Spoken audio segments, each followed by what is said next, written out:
All right, we are live. I am Dave, the IT guy, here with Bring Your Own Security Radio.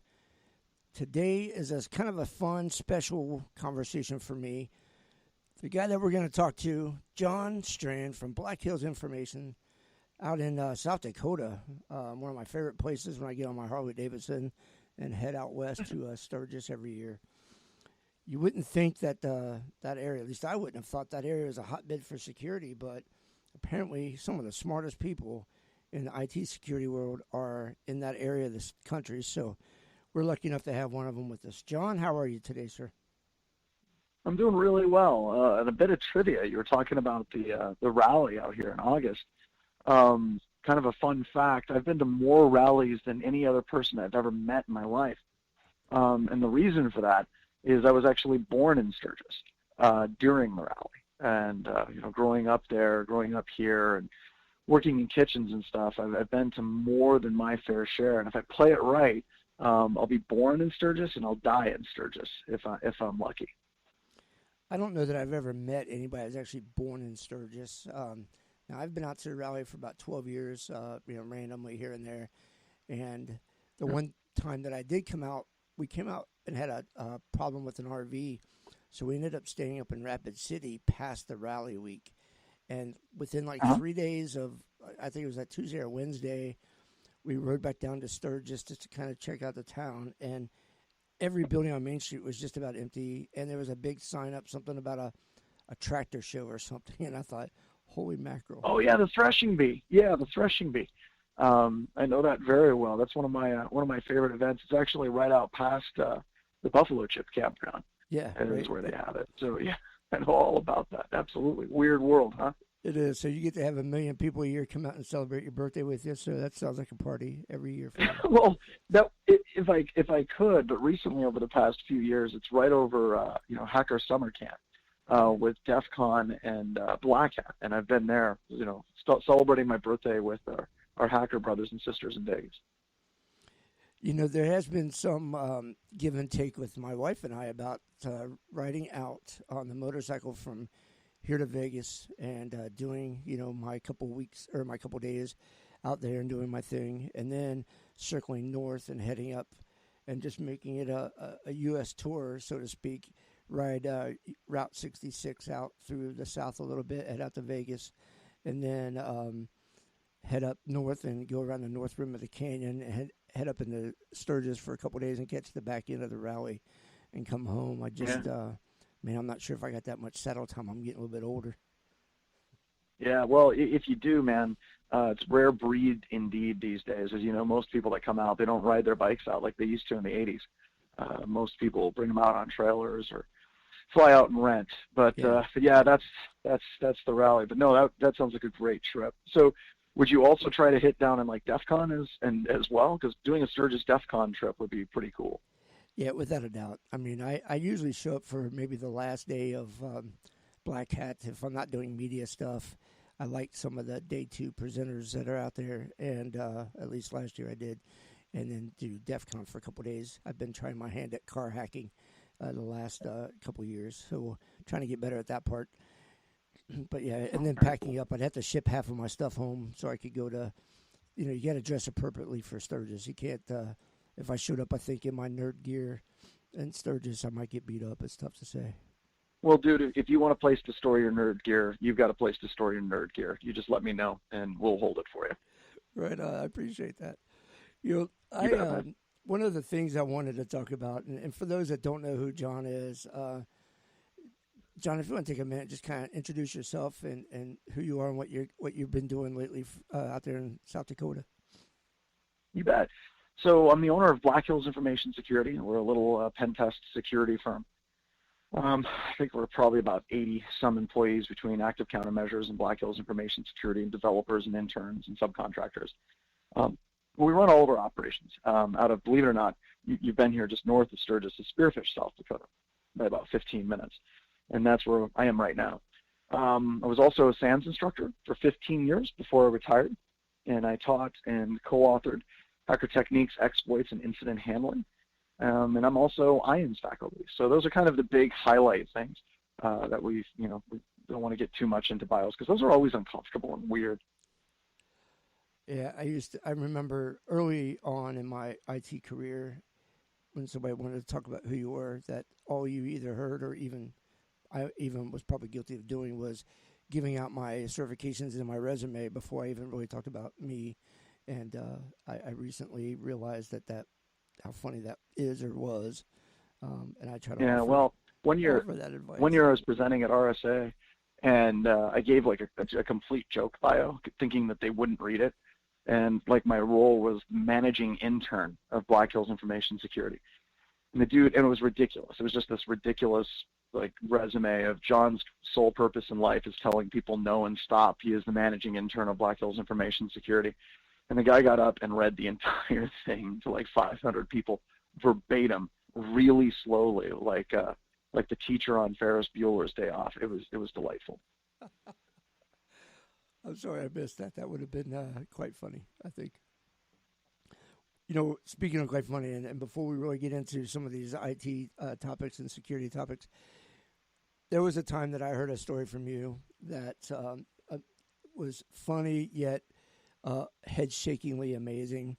And I want to tease it by saying that it was the first time I've ever heard of a hacker of any level talking about their mother breaking into a prison. And Yeah. as I heard the story unfold, I kept thinking, no, nope, nope, somebody's gonna, nope. So if you don't mind, if you can just kind of tell that story in your own words, and we'll let Yeah. others enjoy. Yeah. Well, there was, to be honest, it was my mom's idea.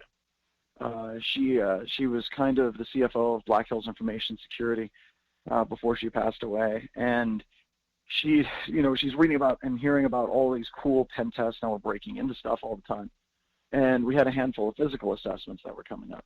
She just shows up and she's like, "I'm going to do one of these physical assessments," and I've done enough of them over the years. I'm like, "Yeah, sure." I mean, she's my mom, and there's no way I'm going to tell my mom no, right? And her whole ruse, she had to come up with the whole ruse on her own. But her ruse was she was going to be a health inspector. Now, my mom had worked food service in the school systems here in the Black Hills for like 25, 30 years. So she'd been through dozens and dozens and dozens of health inspections. And she always scored like really well, like super high 90s.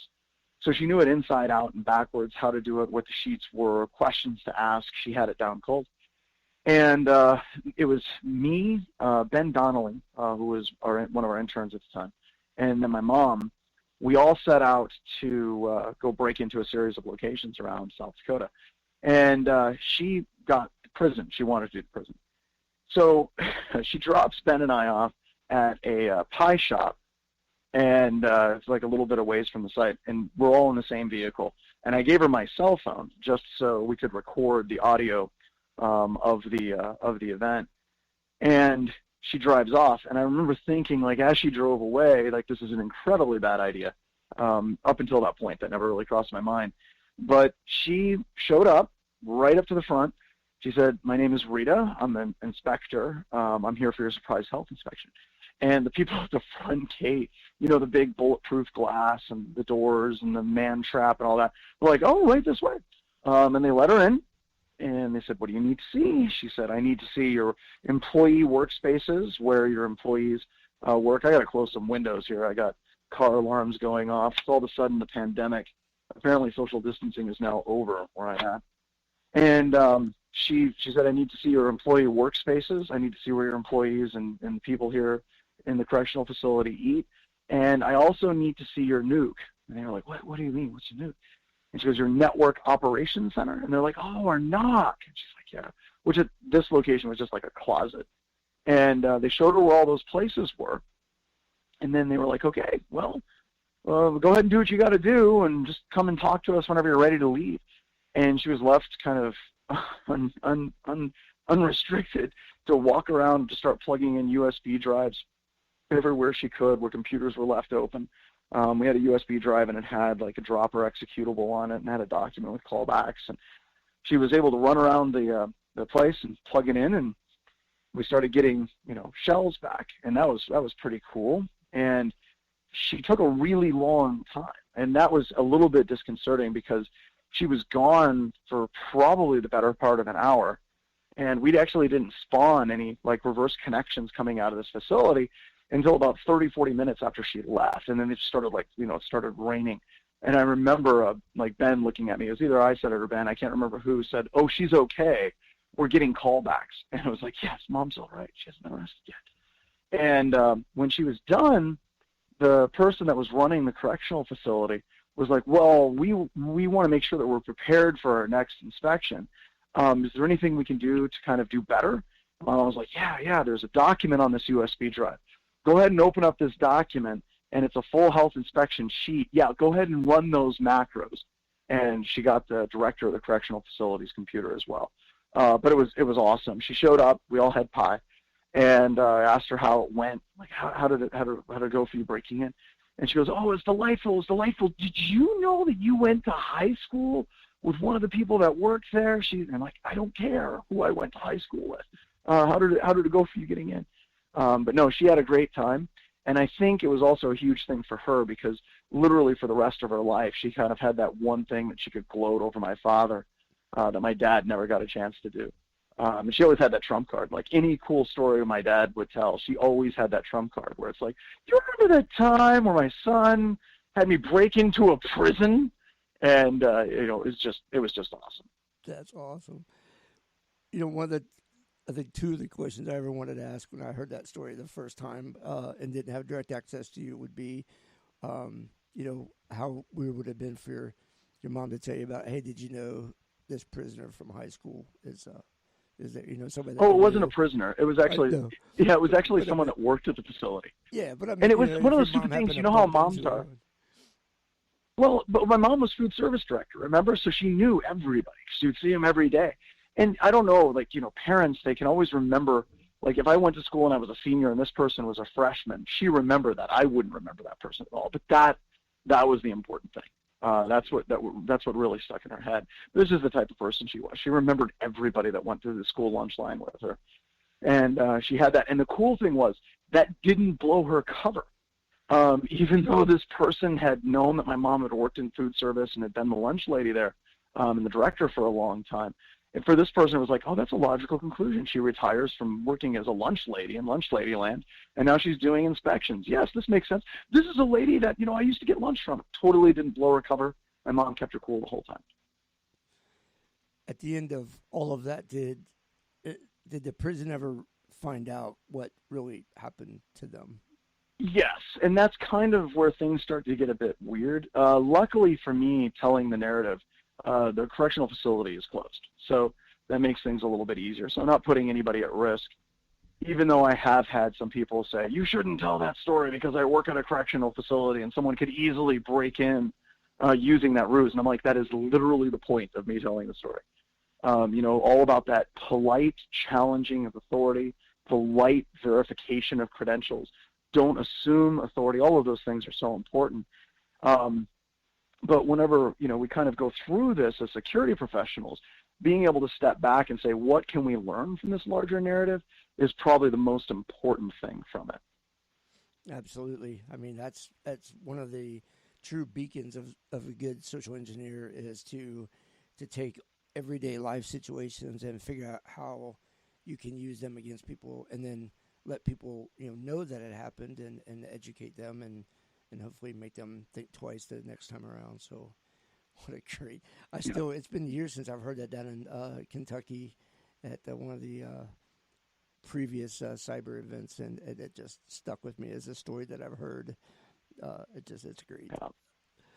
So let's move on. Let's talk a little bit about IT stuff and security stuff. And of course, right now we're all in this whole thing called coronavirus, and we're all dealing with it in different ways.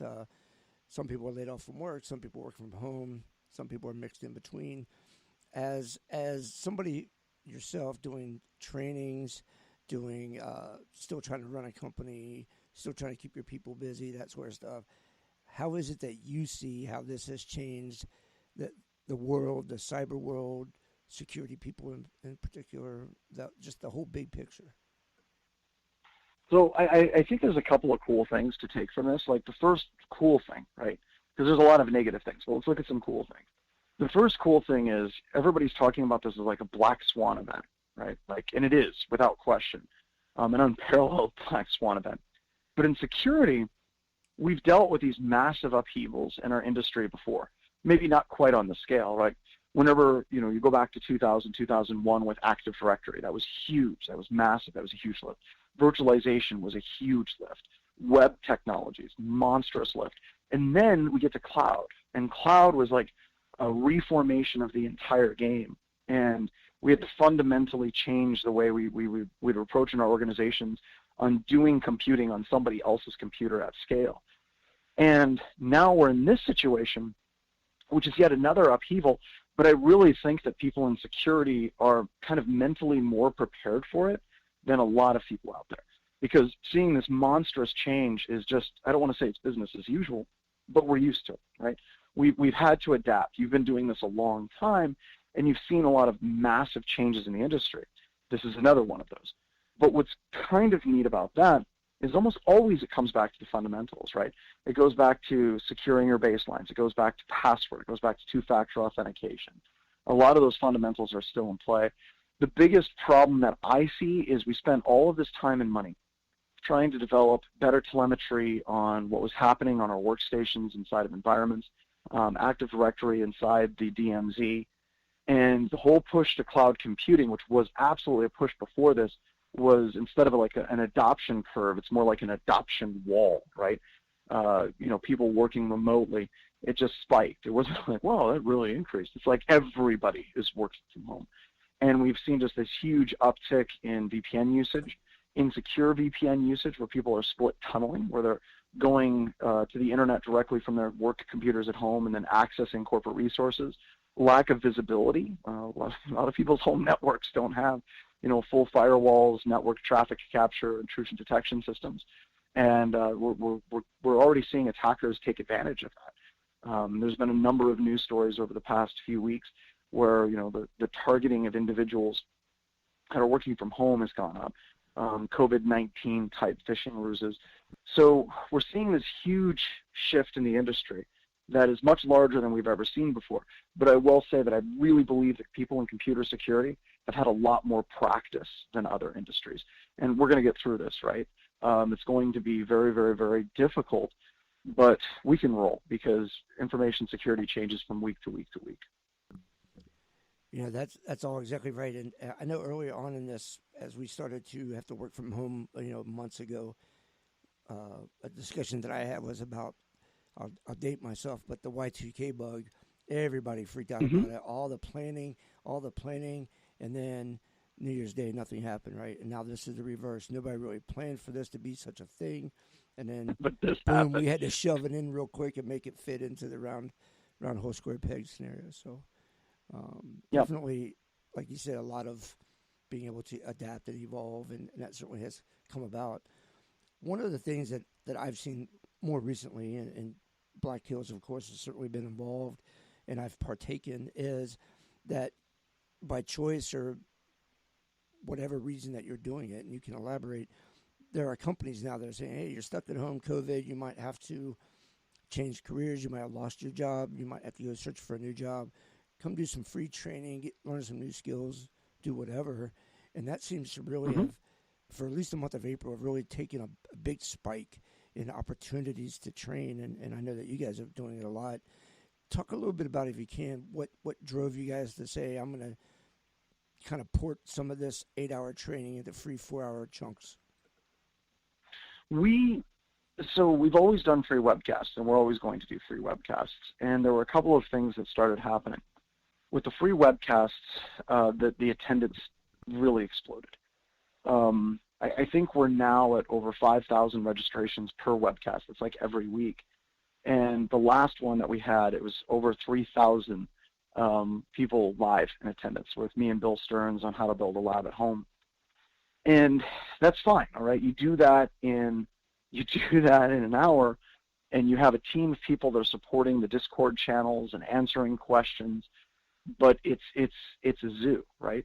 And we started doing a few months ago free network threat hunting training as far as like AI Hunter and our open source product, Rita, Real Intelligence Threat Analytics. and that exploded. And that was 4 hours. We would just do one session, and we would have like 5, 6 people that would be supporting that. And it was just like this team effort, and there was so many people taking the training that it just kind of got out of hand. Well, there was more of a push for, there to be longer form training. So we started doing training, like the next class that I'm doing is cyber deception. And one of our goals, whenever we're trying to price this stuff out, is we want to make sure there's 2 main things that are really, really important. The first thing that's really, really important is when we start charging for training, that we charge it as a cheap enough amount that if somebody is working, like I grew up washing dishes, right? We joked about the rally at the beginning. I think about somebody, and there's a lot of these people in the industry that are working some job outside of IT security, and they have the passion, they have the desire, and they want to do this, that it's something that they can afford. I don't like the idea of this gatekeeping where, security training is so expensive that it's impossible for that person to enter this field. So that's key. The other key is we also want to make sure that we're giving back to the community as much as we can. And what we're doing is 10% of all of the proceeds that we make from the training go back to the open source projects that we're actually teaching in those classes.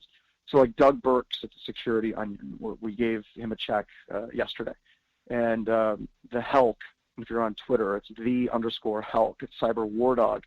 And the work that he's been doing with Elasticsearch, Kibana, and Logstash to create these distributions to help people secure their environments, making sure that he got a check as well. And then other people like, Ben, Gentle Kiwi with Mimikatz, and being able to say thank you as a community and writing him a check this last round. And I really think that that's essential because there are so many projects in security that we take for granted and we never really say thank you. Sure, you may see the people at a conference and slap them on the back and say thanks, but why don't we do more, right? Why don't we actually start donating to these projects? Because these people are doing this on their off hours. They have day jobs, and they are doing these projects and contributing to these projects and contributing to the entire industry in an incredibly meaningful and impactful way. And we really need to stop taking advantage of that and taking it for granted and starting to give back. And that's been something that's been really cool.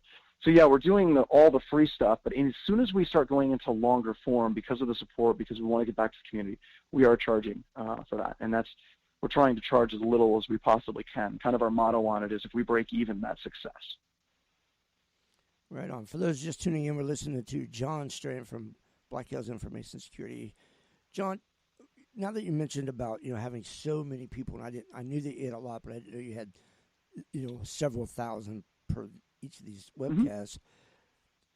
Mm-hmm. We've somewhat heard about people having problems with something like Zoom or any other conference software that their own personal internet is slow or whatever. But mm-hmm. at the core of your broadcast, have you guys really had any kind of problems with whatever back end that you're using? But I mean, that's a lot of people to have on at one time. And what kind of tech problems have you guys had, if any?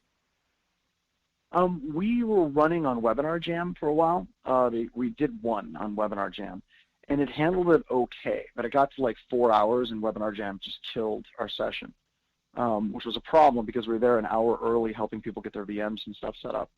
And that wasn't something that we saw anywhere on their website. They just, boom, killed it right in the middle of it. And we were able to move people over to GoToWebinar. And GoToWebinar and GoToMeeting has been incredibly rock solid, all the way up to 3,000 people. So we've been very, very, very lucky. And we had to change the specific version of GoToWebinar that we used and jiggle things around, but it's been incredibly solid for us. Now that we're starting to pop at 3,000, we're kind of looking out at the community of, streamers, these people that play video games, and we're taking a page from them. So if you're watching what we're doing with our webcasts, especially probably even within the next couple of months, we're probably going to end up moving to a platform where we start streaming over YouTube and doing it that way, because we need to find a platform that can handle the numbers of people that are coming through. Because like you said, the free training, the free webcasts, the community that's kind of being built is fundamental to what we do. And I mean, even our Discord channel now, I think you go there at any given time, and there's over like 500-600 people there talking with each other. And we really want to keep those communities and keep those webcasts coming. But by and large, we've been very lucky. And a lot of these platforms, when you're dealing with Zoom or you're dealing with GoToWebinar or GoToMeeting, they tend to scale pretty well. So if somebody's calling in from a phone, they can adjust the quality and they can handle it just fine. Just making sure that, you're using a platform that a lot of people are familiar with using is great. But as long as you're not using, what is that? Is it WebEx? Is that the one that Cisco has? I hate it. Yeah. I hate that platform, like a lot. I'm sorry, I'm probably going to get like angry mail from them, but they're just horrible, and they should not be used by anybody, ever. Well, thank you to my sponsor, Cisco. No, I'm kidding. I'm kidding. It is interesting to hear, though, because, I work for a multi-national company, and we're not using WebEx, thank goodness. And we've also been lucky with, but we're only talking about multiple hundred at the worst, conference calls. Mm-hmm. And so far we've been pretty stable with video and screen sharing and whatnot. But I can't imagine 3,000 or 4,000 at a pop like that, and just the back end, somebody sitting there answering all the questions on Discord or other chat windows, Twitter, whatever it is. So, yep. Very good. My hat's off to them. And then before I change focus, I'd like to also mention that you talked about giving money back to these developers and some of these open source folks. And I have to honestly say I didn't know that you guys did that. I don't know why I didn't know that, but I didn't. And that's really cool to hear. So I'm not one of those developers, but I appreciate those that do. I'm a Mimikatz user like no other. So I appreciate you helping me help those guys out. All right. So let's talk a little bit about something like you guys are doing right now. Talk a little bit about the Rita project, what it's all about, how it came to be, and where you think it's going to go unless it's already at its evolution. So Rita stands for Real Intelligence Threat Analytics. And the whole reason why the project came about was doing pen tests and doing offensive computing, right? It's just kind of what we do. It's part and parcel to everything. We realized that almost every single time that we did a pen test for an organization, without fail, they wouldn't detect our command and control traffic. You would set up a reverse connection using DNS. You would set up a reverse connection over HTTP, over HTTPS. I mean, heck, you could even get just a straight netcat connection, clear text, leaving the environment, and they still wouldn't detect that. And it was incredibly difficult to do this job and do it right and go to a customer and say, here's this thing that we were able to do, and oh, by the way, you have absolutely no way to actually detect this. That doesn't sit well with me. Because at the end of the day, anybody that does offensive computing, right, anybody that does any type of penetration testing, their number one goal every time should be to make their life harder. And, that's a weird thing, right? Almost any other career you do, you want to make your life easier. Pen testers, no, we want to make our lives harder. We absolutely want to be in a position where the next time we come back, this organization skunks us. Or if we have one of our friends that pen test an organization, they call us up and they're like, well, wow, we just did a pen test for this company that you guys did last year, and they made me cry. That's awesome, right? So without any type of background or any type of capability for detect, command, and control, if you look at the MITRE ATT&CK technique matrix, if you go all the way to the right, come in one column, the next two, for data exfiltration and command and control, there's just no capability for a lot of organizations to detect that. So we set out to basically create a platform that could detect non-human automated connections leaving an environment. So whenever you're thinking of a beacon or a backdoor, I use some analogies, right? The first analogy is if you have kids or you've been around people that have children and they're trying to get a parent's attention, they're going to say, mom, mom, mom, mom, mom, mom, or dad, dad, dad, dad, dad, dad. That's a beacon. It's consistent in its interval. It's consistent in its data size. And we can look at those consistencies in the beaconing interval. We can look at the consistencies in the data size. And then we can make a determination. This is non-human traffic that is leaving the environment.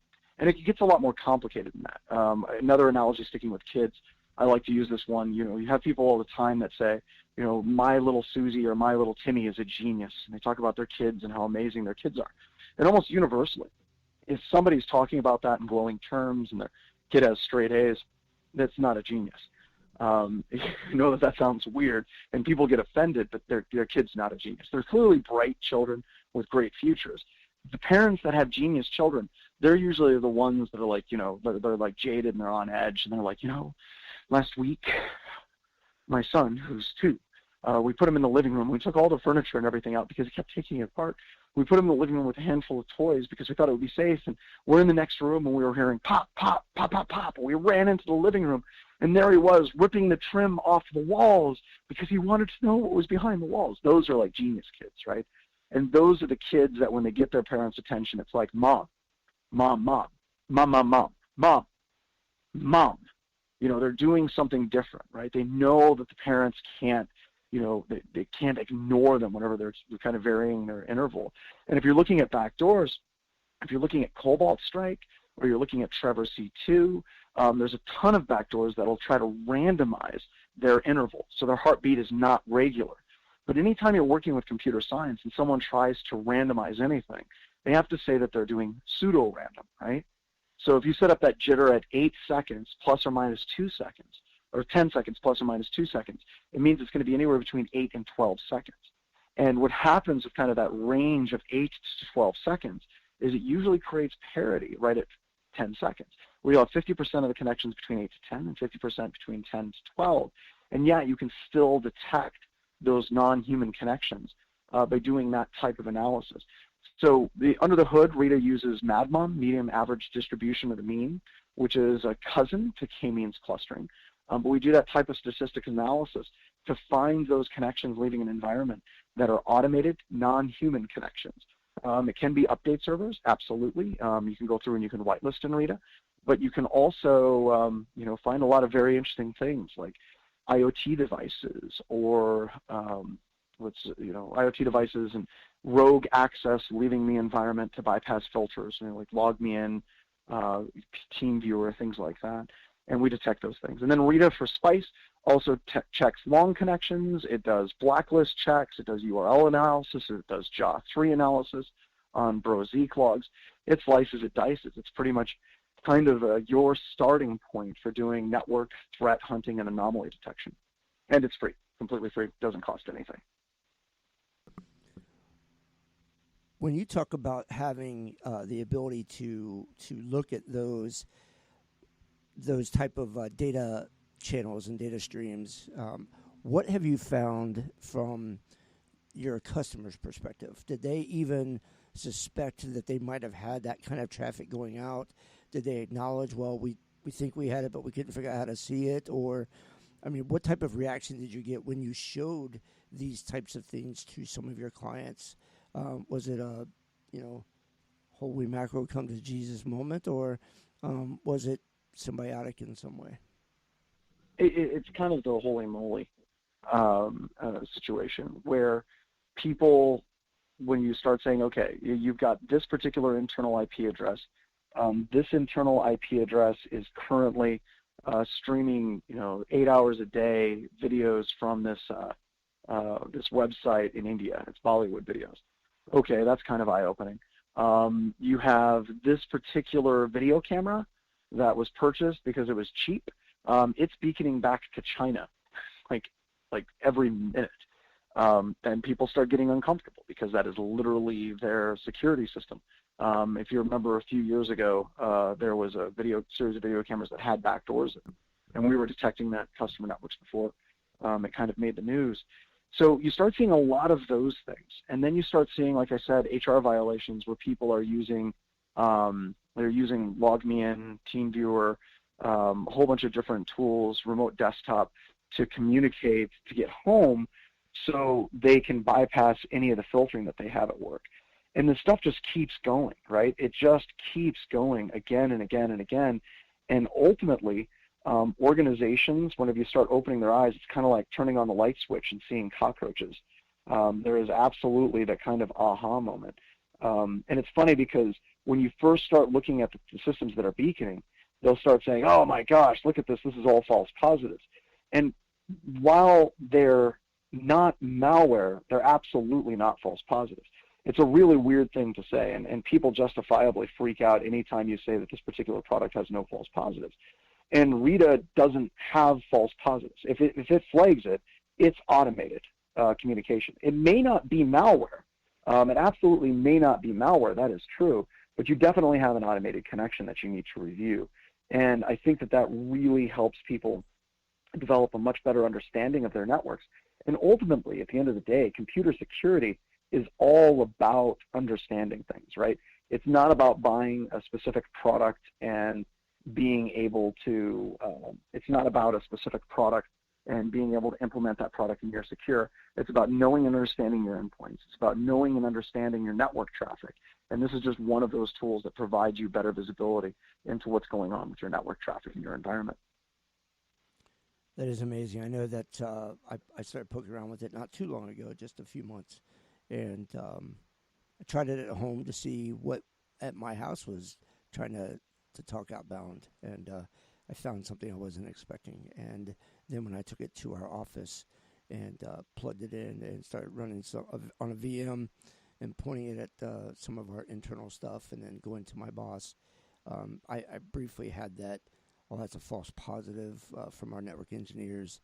And then when I showed them why it wasn't, then we had one of those oh my moments as well. So yeah, I think my favorite customer. Oh, go ahead. No, I was just saying hats off for that tool because it's pretty awesome. Yeah, my favorite aha moment in any of our customers was we had a customer that was we were running them at the edge of their network, and we saw that every one of their workstations, something like 20,000 endpoints, was beaconing back to this IP address. It was like 9.7.12.something. And every single system was doing it like every 5 minutes. And the IP address it was beaconing to was a DoD IP address on the internet. So I went to the customer. I'm like, hey, we noticed that every single one of your systems is beaconing to this DoD IP address. This is interesting. And immediately there were some people that I talked to at that organization that kind of freaked out, justifiably so. And they were worried that they were hacked by DoD NSA. And I've done cyber offensive operations for the United States government, and number one rule is, you never have your beacon come back to DoD IP space. It's stupid. That's not how the government's going to hack you at all. So we're sitting there, and we start investigating it, and we trace it back to this one executable on the workstations, and it's like their HR time system or whatever it is. And we sit down with the developer of that application, because it's an in-house developed app, and we're like, so we noticed that your app every 5 minutes is communicating back to this IP address. Does this mean anything to you? And he looks at it and he goes, well, that's just weird. I'm like, well, yeah, I know, right? It's weird. He goes, no, that number is the current version of our product. So when they were developing the product, they messed up. And instead of it going to an IP address and getting its version number to check for updates, they screwed up the version number and the IP address. And it was literally going to DoD IP addresses again and again and again and giving the current IP address of the update server. So that was one of those aha moments for a customer that was just like, this is really, really, really cool. I still like to think that there's somebody that works at Department of Defense that's like, oh, we're under attack again by this organization. It's a DOS flood. And they keep giving us an internal IP address of an update server.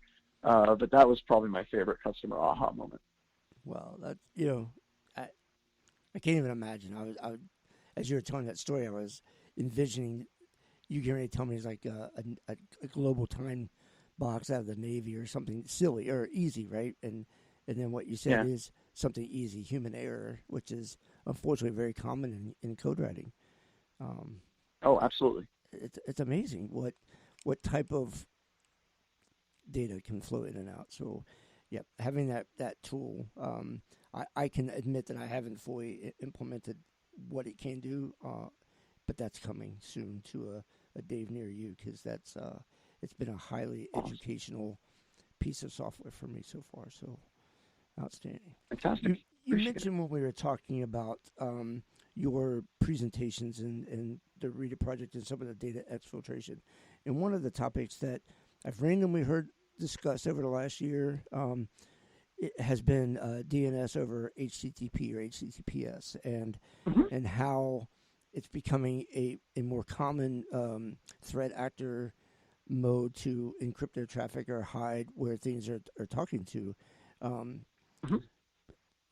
I know that if you're not decrypting your traffic at the edge, you're kind of stuck. You're not going to see any of this anyway. And there's a couple of common DNS structures, public structures like Google and Cloudflare and others.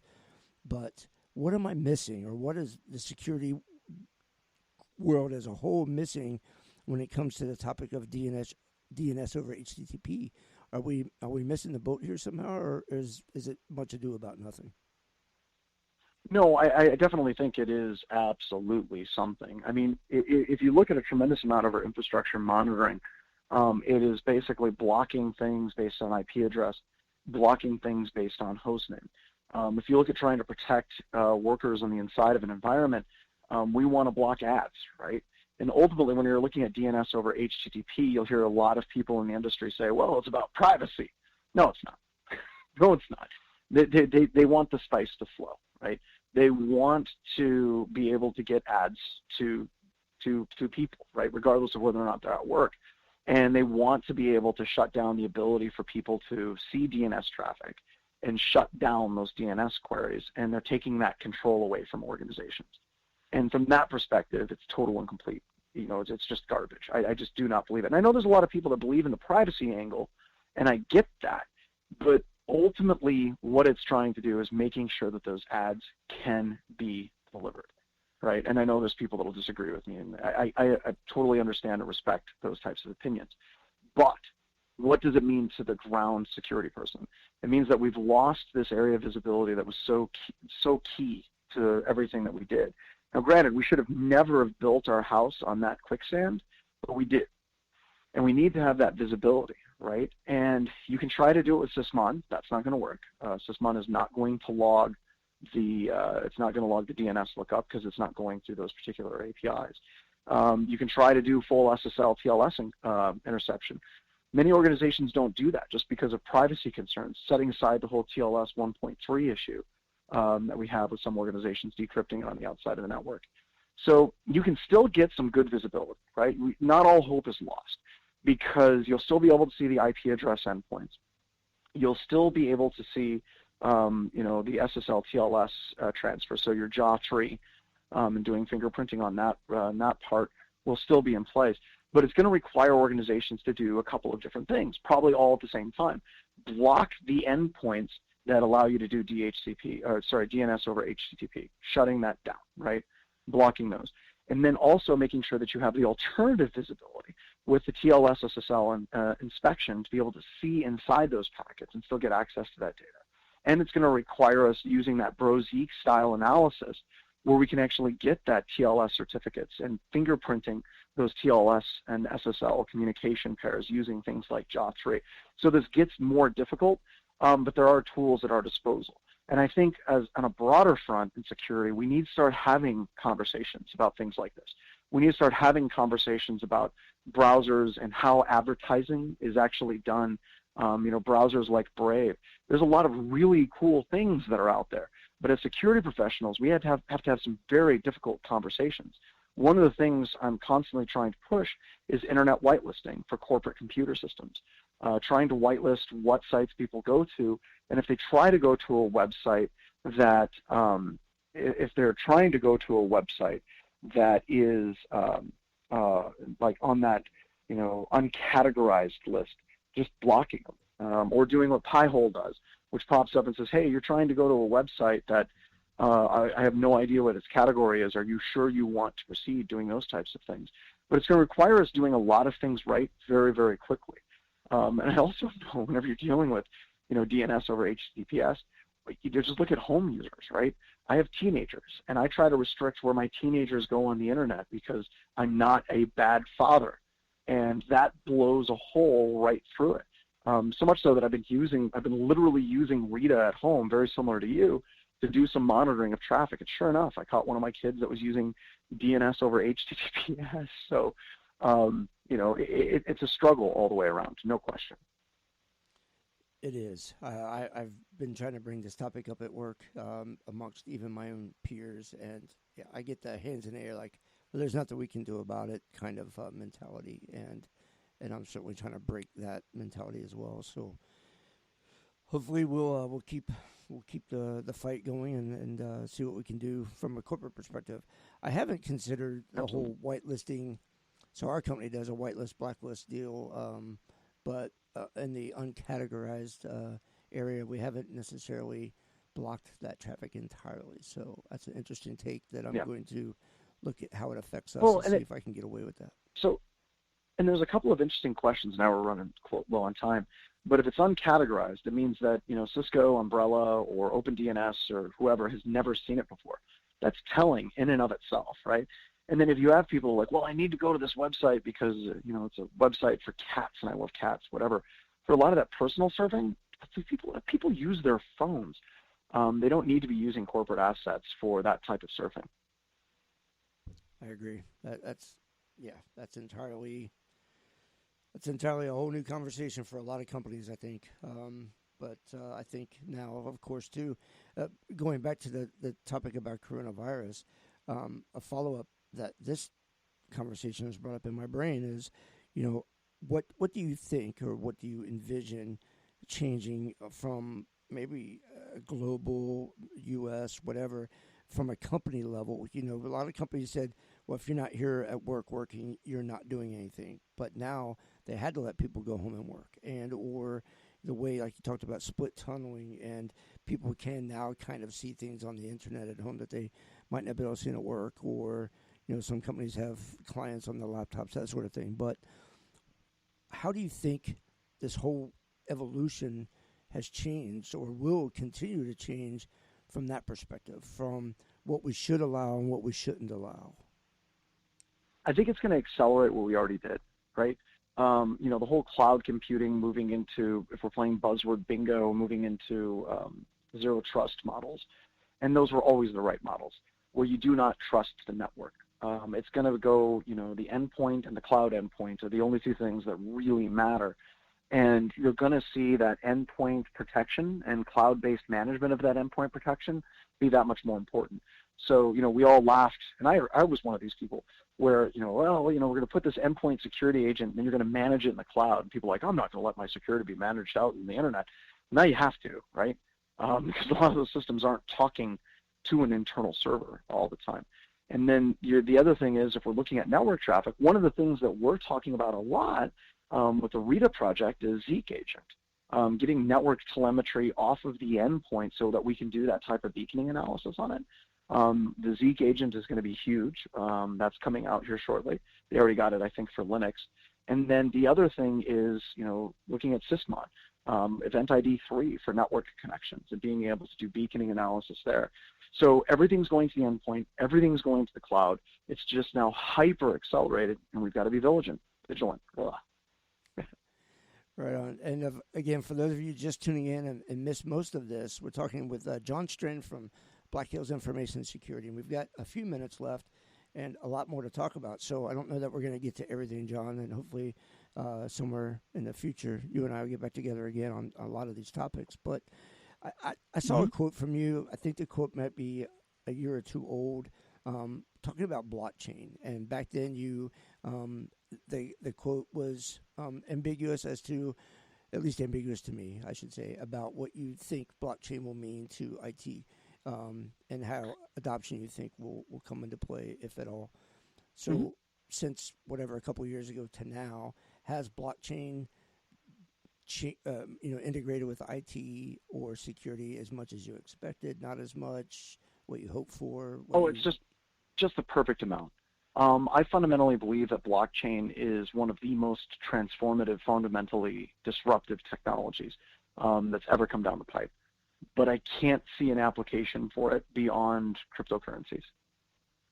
When you're talking about what blockchain is really good for, is really good for the concepts of a general ledger and transferring funds. And I love the idea of decentralized currency, especially whenever you talk about third world countries with unstable governments. And if you're someone working there, where do you put your money, right? And if you can develop and work in an environment that allows you to sell things and kind of that cryptocurrency is part of it, that opens up a tremendous amount of freedom for commerce to happen in a lot of places where banks just won't go. Now, granted, there's a lot of crime that goes with that, but I think that that idea of that decentralized currency and exchange direct between individuals is monstrously transformative. However, everybody's trying to use blockchain all over the place. Like, we're going to use blockchain for security. We're going to use blockchain for databases. We're going to use blockchain for all these different things. And honestly, blockchain just does not work for a lot of those things.